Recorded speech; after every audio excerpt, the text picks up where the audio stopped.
नमस्कार, NB news world में आप सभी का स्वागत है। मैं हूं धनेश्वरी दिवांगन। अब खबरें विस्तार से। Film and television institute of India के छात्रों ने 139 दिन पुरानी अपनी हड़ताल वापस ले ली है। छात्रों ने साफ किया कि वे क्लास में तो जाएंगे, लेकिन मंत्रालय से किसी तरह की बातचीत नहीं करेंगे। फिल्म संस्थान FTII के विद्यार्थियों ने 139 दिन से जारी हड़ताल को खत्म करने की घोषणा की है। गौरतलब है कि FTII के विद्यार्थी गजेंद्र चौहान की नियुक्ति का विरोध कर रहे थे। आज छात्रों ने हड़ताल खत्म करने का निर्णय लिया है। संस्थान के विद्यार्थी राकेश शुक्ला ने मीडिया से बात करते हुए बताया कि हम अपनी हड़ताल खत्म कर रहे हैं, लेकिन विभिन्न स्तर पर विरोध जारी रहेगा। गजेंद्र चौहान लोकप्रिय टीवी धारावाहिक महाभारत में युधिष्ठिर की भूमिका निभा चुके हैं। गजेंद्र चौहान की नियुक्ति की फिल्मी जगत के कई महान हस्तियों ने भी आलोचना की थी। फिल्म जगत से ऋषि कपूर भी गजेंद्र चौहान की नियुक्ति पर विरोध जता चुके हैं। छात्रों और सरकार के बीच कई दौर के बातचीत के बाद भी नियुक्ति विवाद का कोई हल नहीं निकल पाया।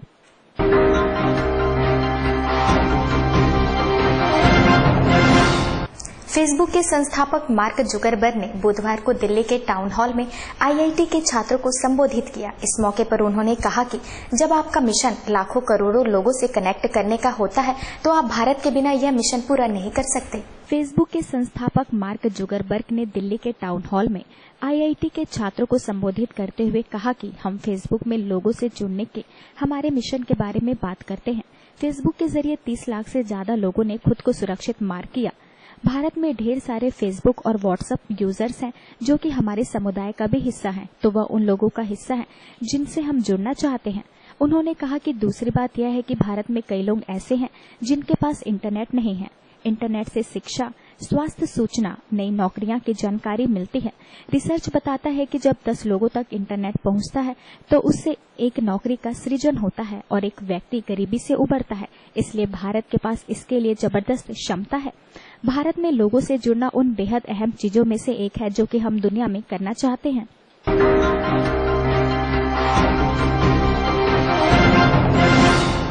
अगले महीने प्रधानमंत्री नरेंद्र मोदी श्रीनगर में एक बड़ी रैली में शिरकत करने वाले हैं। इस रैली में PM जम्मू कश्मीर को 92,000 करोड़ रुपए का पैकेज देने के ऐलान कर सकते हैं। इस रैली में राज्य के CM मुफ्ती मोहम्मद सईद भी शामिल होंगे। प्रधानमंत्री नरेंद्र मोदी 7 नवंबर को श्रीनगर के शेर कश्मीर स्टेडियम में एक बड़ी रैली करने वाले हैं, जिसमें वह जम्मू और कश्मीर को 92,000 करोड़ रुपए का विकास पैकेज देने का ऐलान कर सकते हैं। जानकारी के अनुसार PM मोदी रामबन जिले में चिनाब नदी पर बने 450 मेगावाट जल विद्युत परियोजना का शुभारंभ करेंगे। इसके बाद वह श्रीनगर जाएंगे। दौरे से पहले केंद्र और राज्य सरकार की एक टीम परियोजना और उनकी सुरक्षा की समीक्षा कर चुकी है। यह दूसरा मौका होगा जब PM मोदी दिवाली के आसपास श्रीनगर के दौरे पर होंगे। इससे पहले 2014 में झेलम की बाढ़ में आई तबाही के कारण PM मोदी दिवाली के समय श्रीनगर में ही थे।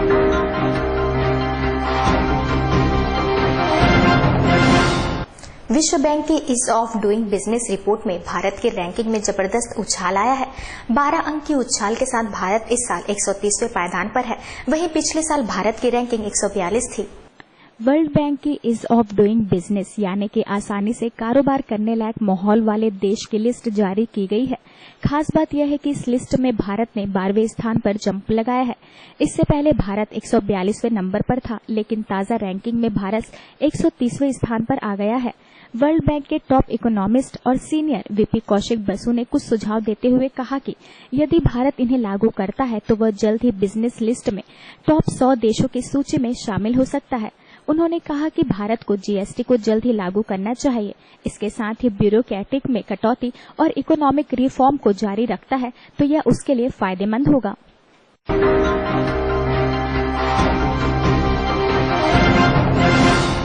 शीना बोरा हत्याकांड के मुख्य आरोपी इंद्राणी मुखर्जी को डेंगू हो गया है और वे पिछले 7 दिनों से इस बीमारी से पीड़ित हैं।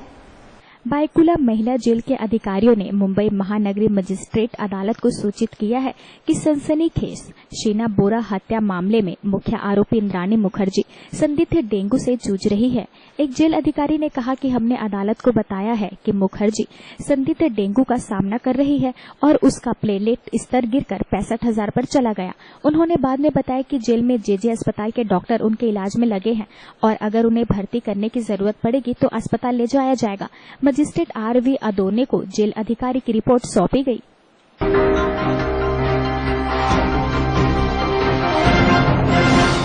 भारतीय कंपनियों को अफ्रीका देशों में निवेश के लिए प्रेरित करते हुए विदेश मंत्री सुषमा स्वराज ने कहा कि अफ्रीका देश कारोबार में वृद्धि के लिए प्रचुर संसाधन और अवसर प्रदान करने वाला है।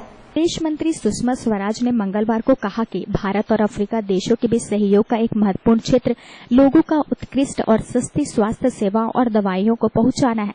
सुषमा ने तीसरे भारत अफ्रीका फोरम शिखर सम्मेलन की मंत्री स्तरीय बैठक में यह बात कही। उन्होंने कहा, हम चिकित्सकों और स्वास्थ्य कर्मियों के प्रशिक्षण के महत्व को समझते हैं, सस्ती जेनेरिक दवाइयों के इस्तेमाल और परंपरागत औषधियों के इस्तेमाल के महत्व को भी मान्यता देते हैं। सुषमा ने कहा कि बीते कई सालों से इबोला और HIV एड्स जैसे बीमारियों से मुकाबले के लिए अफ्रीका को दिए जा रहे अंतर्राष्ट्रीय प्रयासों में भारत की सक्रिय भागीदारी रही है। उन्होंने कहा कि पूरे अफ्रीका में फैले ई नेटवर्क के जरिए भारत और अफ्रीका के कई सुपर स्पेशलिस्ट अस्पताल एक दूसरे से जुड़े हुए हैं। सुषमा ने कहा कि भारत और अफ्रीका के बीच कृषि, आधारभूत ढांचे, शिक्षा, कौशल विकास, ऊर्जा, विज्ञान और प्रौद्योगिकी के क्षेत्र में भी सहयोग की काफी गुंजाइश है।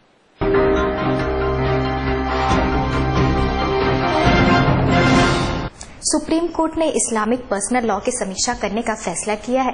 इसके जरिए उन प्रावधानों को हटाया जाना है जो मनमाने ढंग से दिए जाने वाले तलाक और पहली शादी के दौरान ही की जाने वाली दूसरी शादी से मुस्लिम महिलाओं के साथ भेदभाव करते हैं। समान नागरिक संहिता पर बहस एक बार फिर गरमा सकती है।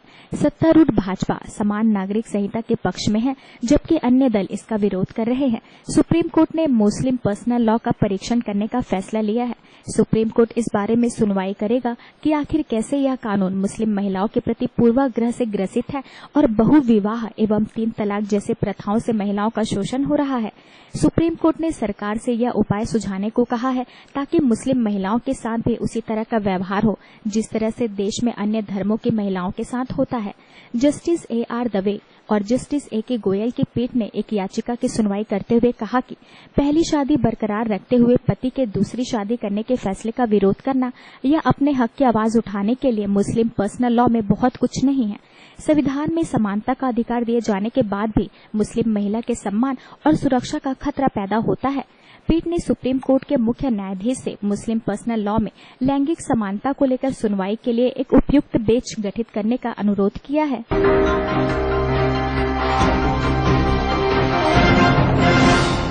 शारदा घोटाला और रोज वैली के बाद केंद्रीय जांच ब्यूरो ने एक और बड़ी चिटफंड कंपनी MPS ग्रीनरी पर शिकंजा कसा है। मंगलवार को शांतनु चौधरी, प्रदीप चंद्रा और मधुसूदन अधिकारी को गिरफ्तार कर लिया। CBI ने शारदा और रोज वैली के बाद अब एक और बड़ी चिटफंड कंपनी MPS ग्रीनरी पर शिकंजा कस दिया है। मंगलवार को जांच एजेंसी ने MPS ग्रीनरी डेवलपमेंट लिमिटेड के 3 निदेशकों शांतनु चौधरी, प्रदीप चंद्रा और मधुसूदन अधिकारी को गिरफ्तार कर लिया।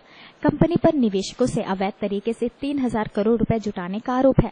जानकारी के मुताबिक मंगलवार को तीनों निदेशकों को पूछताछ के लिए सॉल्ट लेक के CGO कॉम्प्लेक्स स्थित CBI दफ्तर में बुलाया गया था। वहां दिन भर हुई पूछताछ में संतोषजनक जवाब नहीं मिलने पर CBI ने शांतनु चौधरी, प्रदीप चंद्रा और मधुसूदन अधिकारी को गिरफ्तार कर लिया।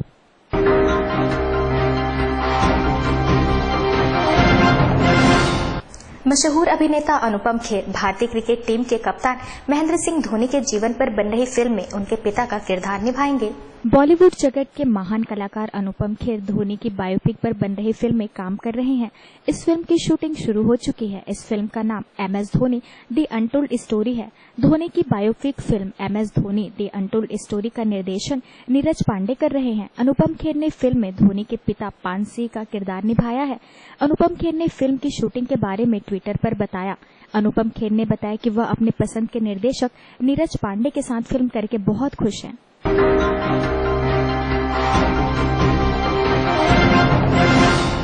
प्रदेश में पहली बार मुद्रा परिषद की ओर से प्राचीन सिक्कों की प्रदर्शनी लगाई गई, जिसके समापन समारोह में बॉलीवुड फिल्म अभिनेत्री नेहा पवार रायपुर पहुंची। इस दौरान उन्होंने पत्रकारों से चर्चा करते हुए कहा कि सलमान खान के साथ फिल्मों में काम करना उनका सपना है। यदि सलमान खान उन्हें शादी के लिए प्रपोज करते हैं तो वे जरूर उनसे शादी करेंगे। छत्तीसगढ़ मुद्रा परिषद की ओर से लगाए गए सिक्कों की प्रदर्शनी में 7वीं सदी से लेकर 15वीं सदी तक दक्षिण कौशल के विभिन्न जनपदों, राजवंशों और राजाओं द्वारा जारी किए गए विभिन्न सिक्कों की प्रदर्शनी लगाई गई। संस्था के अध्यक्ष ने बताया कि फिल्म अभिनेत्री नेहा पवार को भी सिक्कों के संग्रहण का शौक है, जिसके चलते उन्हें समापन के मुख्य अतिथि के रूप में बुलाया गया था। See I have come here for the first time. मैंने सुना बहुत है छत्तीसगढ़ के बारे में, पर कभी आई नहीं हूँ, तो आज आई हूँ तो अब घूमूंगी।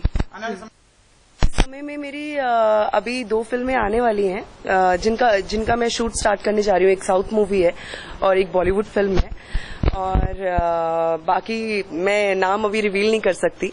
मतलब एक बार मीडिया में रिवील प्रोड्यूसर की तरफ से हो जाएगा, then I will reveal.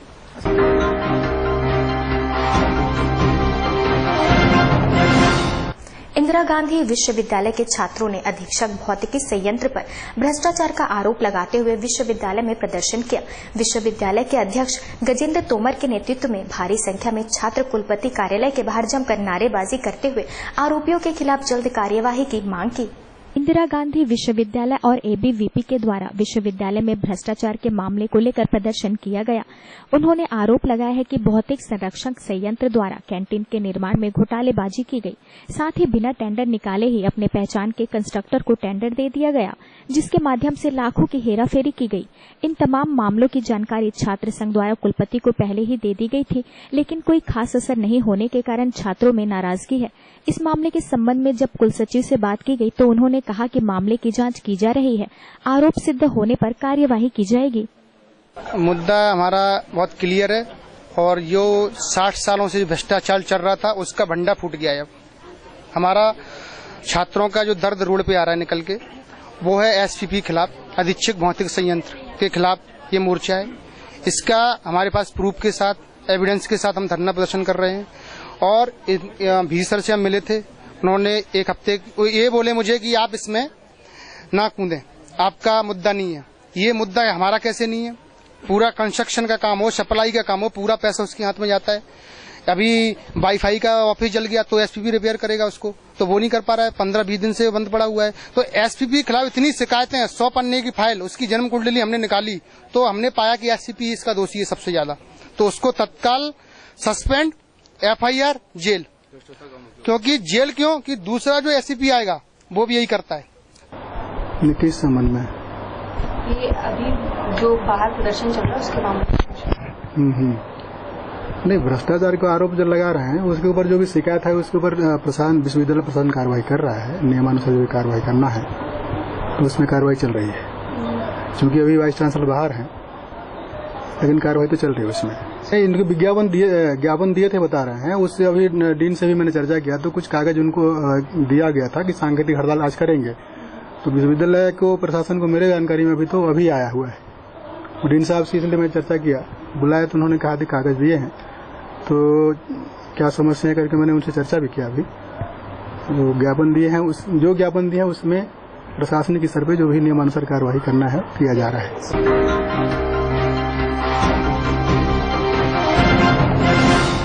Chhattisgarh panchayat नगरीय निकाय शिक्षक संघ ने अपनी विभिन्न समस्याओं को लेकर जिला शिक्षा अधिकारी को ज्ञापन सौंपा। वेतन के भुगतान में अनियमितता, अंशदायी पेंशन योजना आदि विभिन्न बातों को लेकर जिला शिक्षा अधिकारी का ध्यानाकर्षण किया गया। छत्तीसगढ़ पंचायत नगरीय निकाय शिक्षक संघ ने शिक्षा कर्मियों की विभिन्न समस्याओं को लेकर जिला शिक्षा अधिकारी को ज्ञापन सौंपा। संघ के जिला अध्यक्ष ओम प्रकाश सांकला ने बताया कि शिक्षक संघ की समस्याओं को कई बार सामने लाया गया है, लेकिन इस पर अब तक कोई प्रभावी पहल नहीं की गई। इस हेतु शिक्षक संघ ने जिला शिक्षा अधिकारी के नाम एक पत्र लिखा है, जिसमें शिक्षा मित्रों की नियमित वेतन भुगतान, एरियस राशि, महंगाई भत्ते आदि कई समय से लंबित पड़े होने का जिक्र किया है। लोग इसमें बहुत सारी समस्या लंबित है। जिला में हमारी मुख्य समस्या जो है वेतन की है।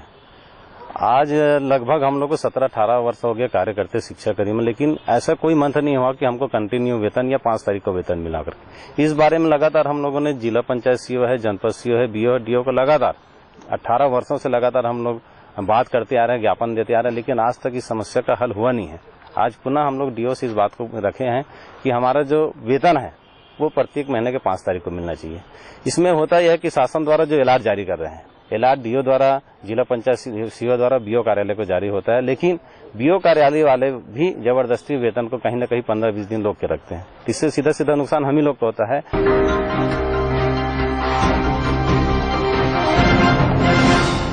जोन क्रमांक 6 के अंतर्गत भाटा गांव में एक अवैध निर्माणाधीन भवन पर नगर निगम के तोड़ू दस्ते ने कार्यवाही करते हुए अवैध अतिक्रमण को हटाया।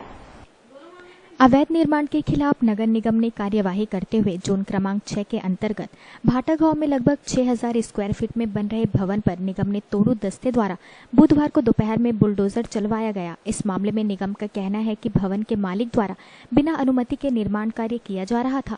निगम के द्वारा 3 बार नोटिस दिए जाने के बाद भी भवन मालिक की ओर से कोई भी प्रतिक्रिया नहीं दिए जाने पर नगर निगम के तोड़ू दस्ते ने निर्माणाधीन भवन पर कार्यवाही करते हुए भवन को ढहा दिया।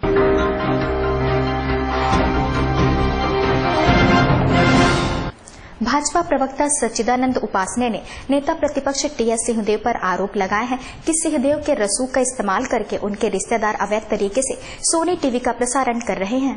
सच्चिदानंद उपासने का कहना है कि सिंहदेव के रसूल के चलते उनके रिश्तेदार मनमानी कर रहे हैं। इस मामले में टीएस सिंहदेव द्वारा भी कई बार धमकी दी गई है। अपने बयान में उपासने ने कहा कि इस बात की शिकायत मुख्यमंत्री एवं गृह मंत्री से भी की जाएंगी ताकि सुनिश्चित कार्यवाही हो सके। वहीं दूसरी तरफ सोनी टीवी के अधिकारी की शिकायत पर बीजेपी ने सिंहदेव सहित अन्य लोगों के खिलाफ एफआईआर दर्ज करने की मांग की है। छत्तीसगढ़ विधानसभा में कांग्रेस के जो नेता प्रतिपक्ष हैं और उनके परिवार के निकटस्थ एक महिला रिश्तेदार हैं, उनके द्वारा सरगुजा क्षेत्र में एक महामाया केबल चैनल का एक प्रसारण किया जाता है और वो वर्षों से जो सोनी कंपनी है, सोनी चैनल, उसकी मेंबरशिप लेकर जो है वहाँ पर उसके जितने उनके चैनल हैं सोनी कंपनी के, वो सबका प्रसारण वो बाकायदा एग्रीमेंट करके करते रहे हैं, उसका पैसा जमा करके करते रहे हैं। पिछले दिसंबर से अर्थात 7 महीने से जो है उन्होंने उस कंपनी के साथ एग्रीमेंट नहीं किया, न कोई पैसा जमा किया और उसका अवैधानिक रूप से केवल जो है उसको प्रसारित करते रहे चैनल के माध्यम से अपने। तो इसको लेकर उस कंपनी के अधिकारियों ने और ये अवैधानिक चैनल चलाने को लेकर, अवैधानिक कनेक्शन देने को लेकर जो है और पुलिस में कंप्लेंट दर्ज कराई और जो विभिन्न धाराओं के अंतर्गत जो है मामला पंजीबद्ध करने का निवेदन वहां पर किया है।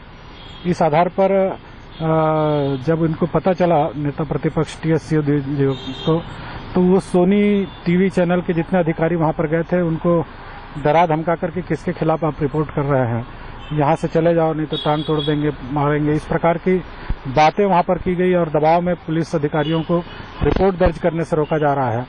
तो इस बात की शिकायत भी उन लोगों ने लिखित में संबंधित थाने में और पुलिस अधीक्षक को, कलेक्टर को की है कि इस प्रकार की धमकी जो है स्वयं टीएस के द्वारा उनको दी जा रही है और उनके भय से वहां से वो लोग भागकर रायपुर आए और हम लोगों के पास इस प्रकार की जानकारी उन्होंने दी कि इस प्रकार का आतंक जो है वहां पर स्थापित करके हमारे चैनल के अवैध कनेक्शन को चलाया जा रहा है और रिपोर्ट भी दर्ज नहीं की जा रही है।